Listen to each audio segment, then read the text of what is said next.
Hello, welcome to another episode of the show, Personality Guest of the Week, on our YouTube channel, Personalities and EventsTv. My name is Eniola Adesuba. Today, I have another guest on this show, a man I respect so much, a man of impeccable character, a champion of peace and development. He was a former commissioner for works in Rivers State, a former deputy speaker, Rivers State House of Assembly. He is the honorable representing the good people of Kana Federal Constituency of Rivers State. Please do join me as I welcome on the show today, Right Honorable Robbie C. Dekor.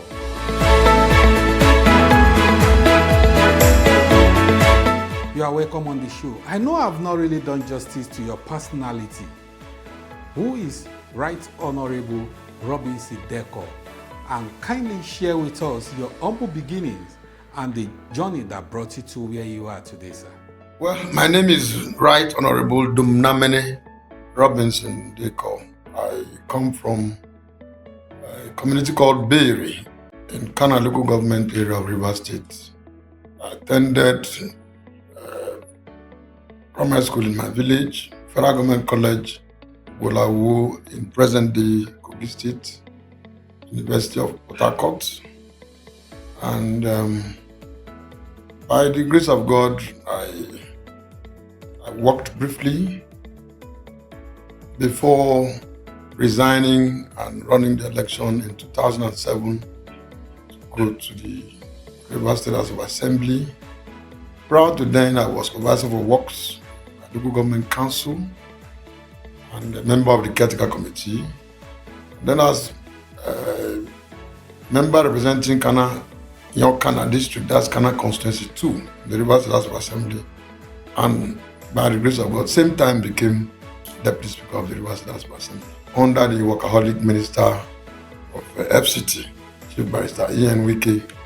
That's why I'm not surprised with what he's doing in the FCT in Nigeria today.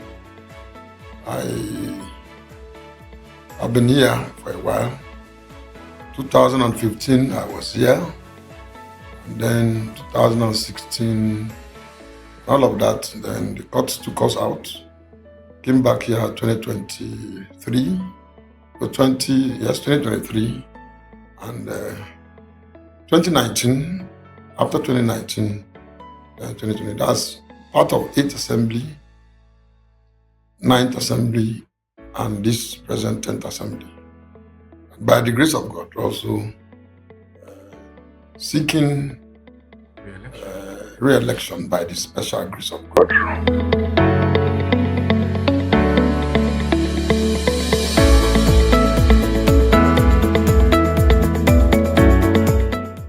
Well, Parliament is a point of service. Like I tell people, you are coming to Parliament, you must be prepared, first of all, to serve your people, because on their mandate, you rest. Like I tell my people, I stand on their shoulders. So, in this 10th Assembly, it's not been very, very easy, particularly coming from where we are coming from.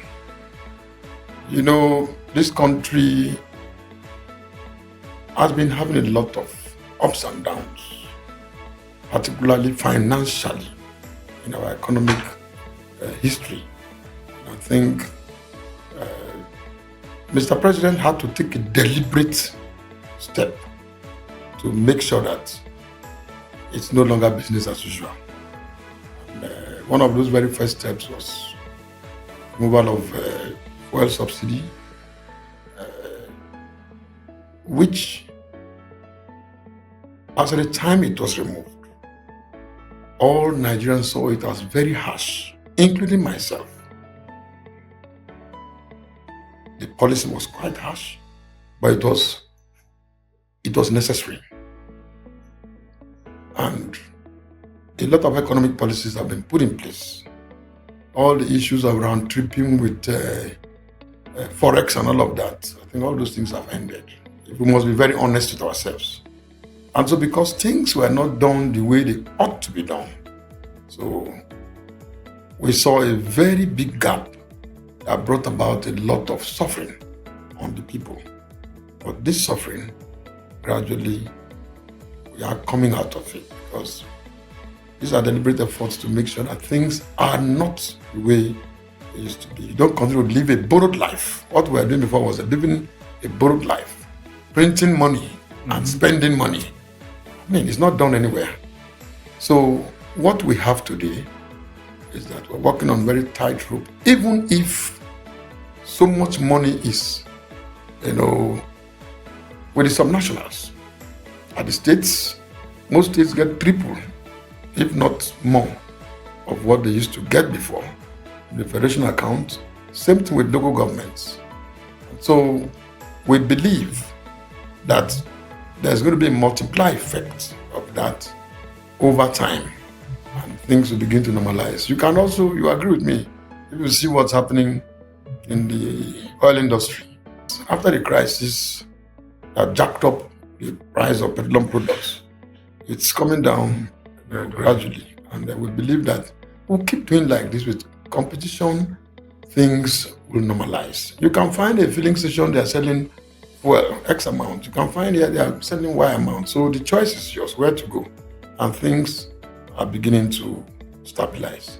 But like I keep saying, I continue to encourage us Nigerians. When people say common man, nobody is common in this country. All of us, we have to bear this pain and continue to ask government to keep doing what they have to do and enable us to get there. But coming back to Parliament, this Parliament is a very robust one, and we have had to sometimes do our job on days where we don't ordinarily sit. Go on maybe holiday, and the next day you are called out. Come and sit. Make sure that the wheel of government continues to be oiled. So, because you can imagine the number of bills, the number of motions that have come on on the floor here. Of all of them, we're all part of it. We also have our own bills and all of that we sponsored. I think about 7 so far there. One on the Niger Delta Institute of Technology and Skills Acquisition is there. The Psychiatric Hospitals Monument Amendment is there. That of the National Institute of Sports Amendment is there. The National Football Academy in Po in Gokana is there. National Commission on Colleges of Agriculture Amendment Establishment Bill is there. National Commission of Colleges of the Concern of the Federal Republic of Altration is there. Production and distribution, anti-sabotage. That one is sponsored by me and 14 others. Quite a good number of them are there. So, as promotions, we also have a couple of them. Some also we are also trying to take by the next year. But we are coming to that. Oh yes, but I think generally we have done our job.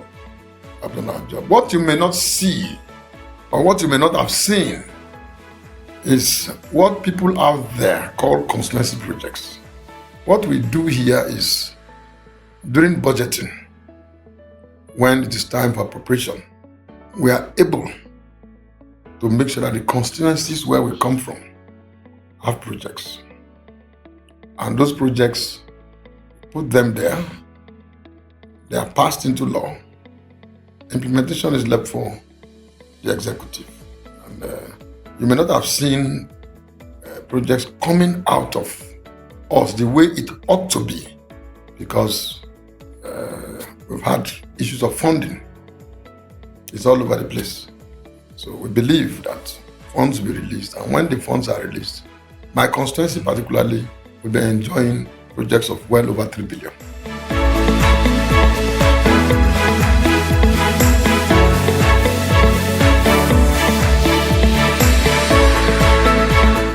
Let me say the one that I have on my own as a citizen, what I've given back to society.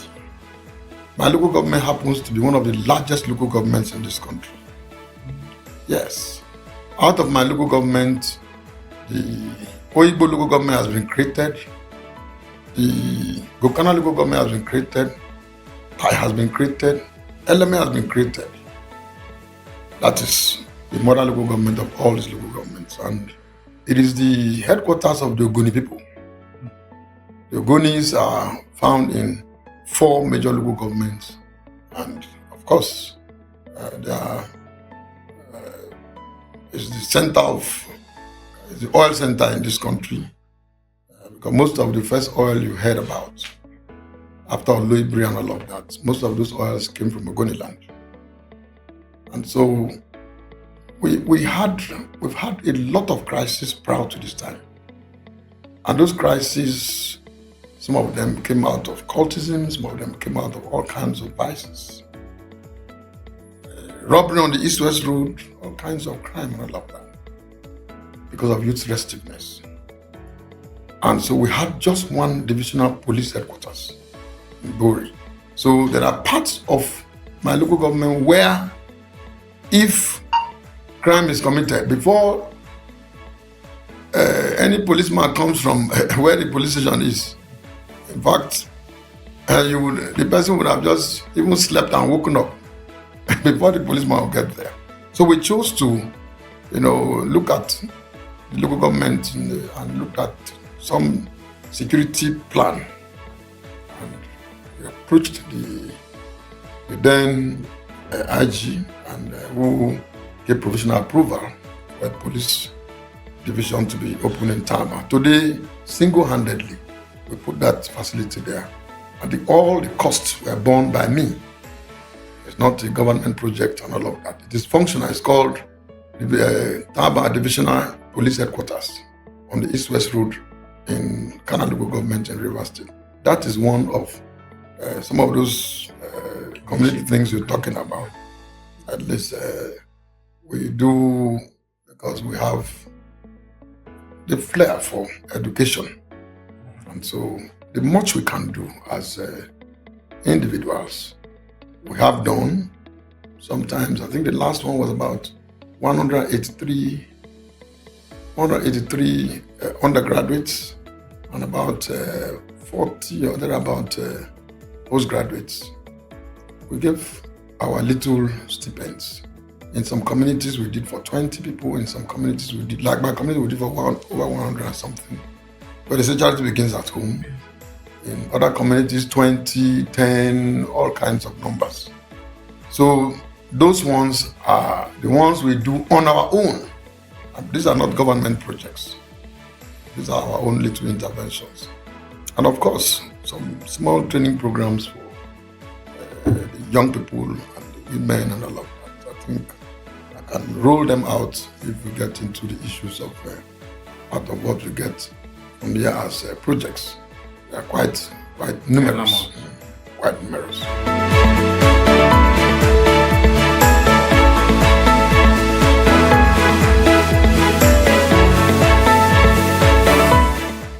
The very, very personal one is the Niger Delta Institute of Technology and Skills Acquisition.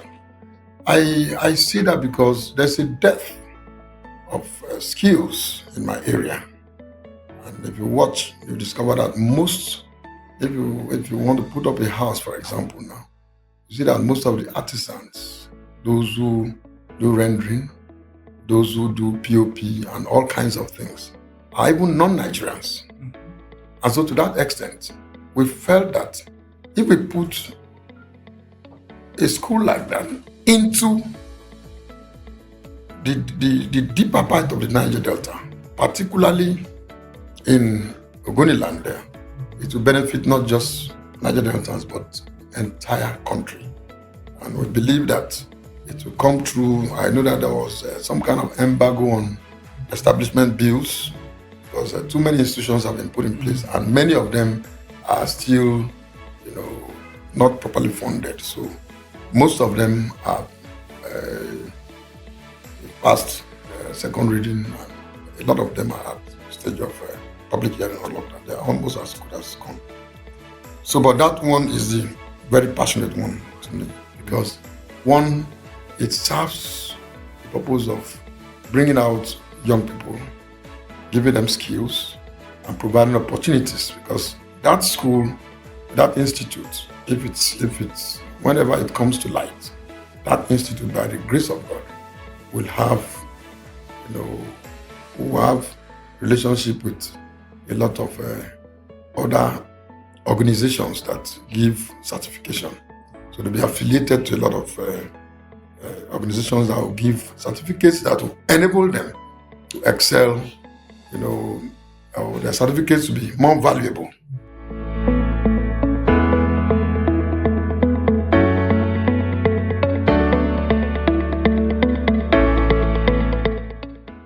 Well, that one is what we do on daily basis.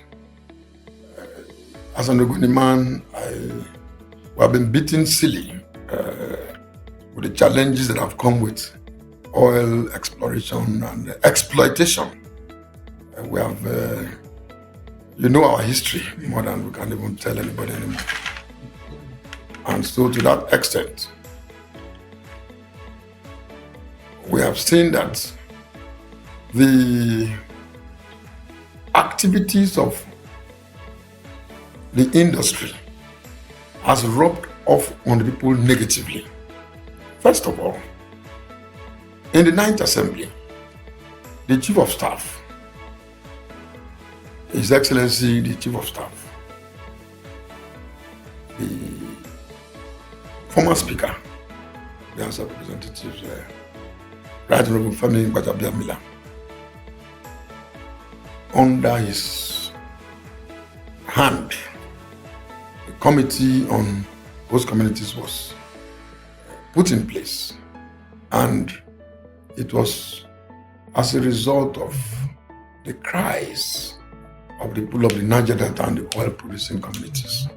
So it was the legislative intervention into the crisis we have had, and the level of abandonment people on the oil communities were facing. So to that extent, that committee was put in place, and by the grace of God, I was a pioneer chairman. And so from the PIB up to the PIA, when it was assented to, we were part of it. Of course, the famous chapter 3 deals with the issues of the host communities. And so we saw to it from the beginning up to the creation of the Host Communities Development Trusts, also the subsequent implementation. In fact, this month, July, is when we are kickstarting our oversight on because when the funds, 3% that is accruable to each of these Host Communities Development Trusts is released by the settlers, as those companies, to the host communities. This time around, it's no longer where the companies choose what they give to them by way of the MOUs and the GMOUs. This time, the PIA makes it mandatory for you to give 3% of your OPEX, that's operating expenditure of the previous year. So, and it's huge for some communities, all of that, for some trusts. So these funds are released to them, and we want to oversight the implementation of those funds, whether the funds have been actually, applied to the areas they have decided that they would apply them. Because for the funds to even be used, there has to be a needs assessment by the people, and then you come up with the projects you want, working side by side with the NUPRC, which of course they are the ones overseeing all of these operations. So from that point, we have been able to put it. In fact, if you go to some of the trusts, you see very remarkable improvement in the life of the people, because some of those basic amenities that couldn't have been put there are already on ground. What like I was saying the last time we were engaging, what we found out is where they convert the money into buying food items and all of But there's no disaster in any of those places anymore. So with the coming of the PIA, I can tell you there is some sanity in the industry. That's why you see production is coming up. There's less acrimony. Downtime is less now. So activities are picking up and the communities are better.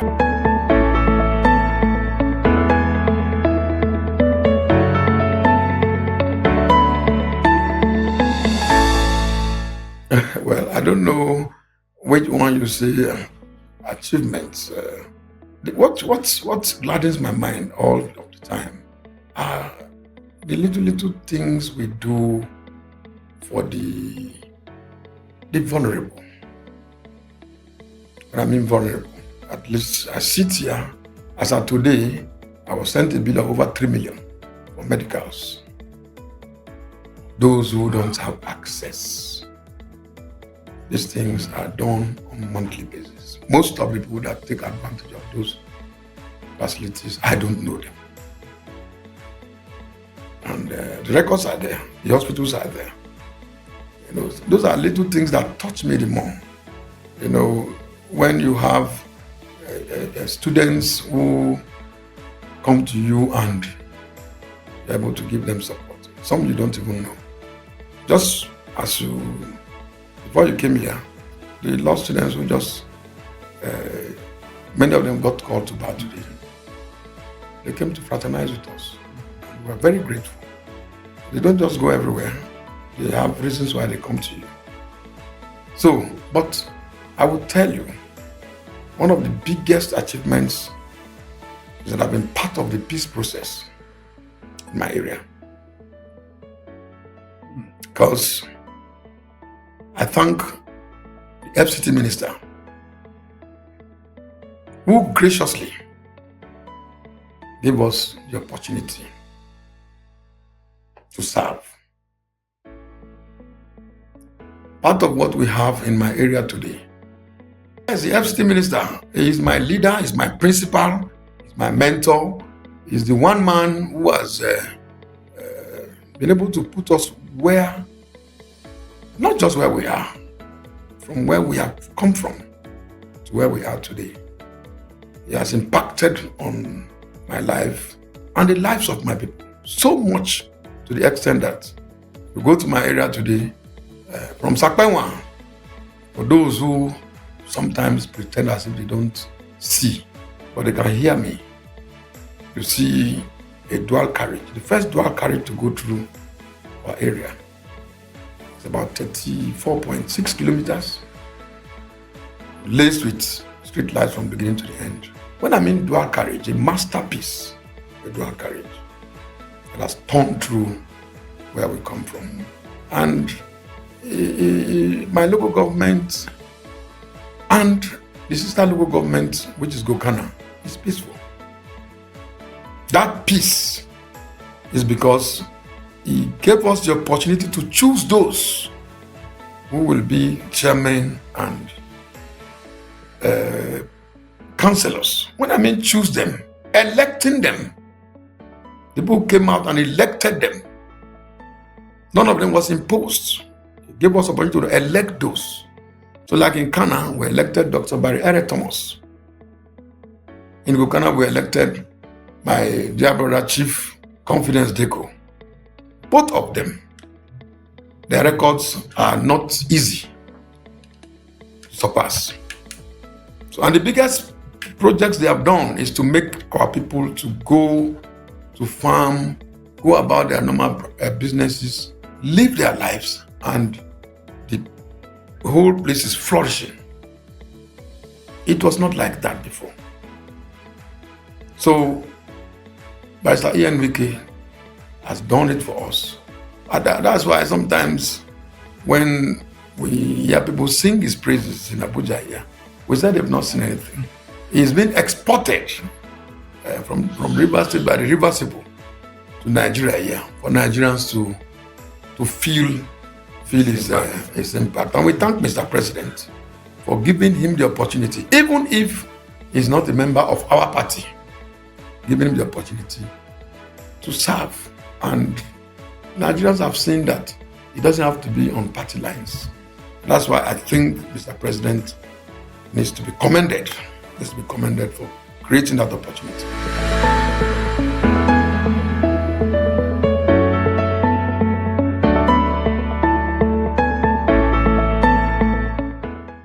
I have already contested and won the primaries for the House membership of the House of Representatives. I want to very humbly and respectfully, having been given the mandate by my party, seek the mandate of my people to be re-elected, back to the House. Having garnered the level of experience I believe I have, I also believe that I will do a lot better than what we are doing today, if given the opportunity.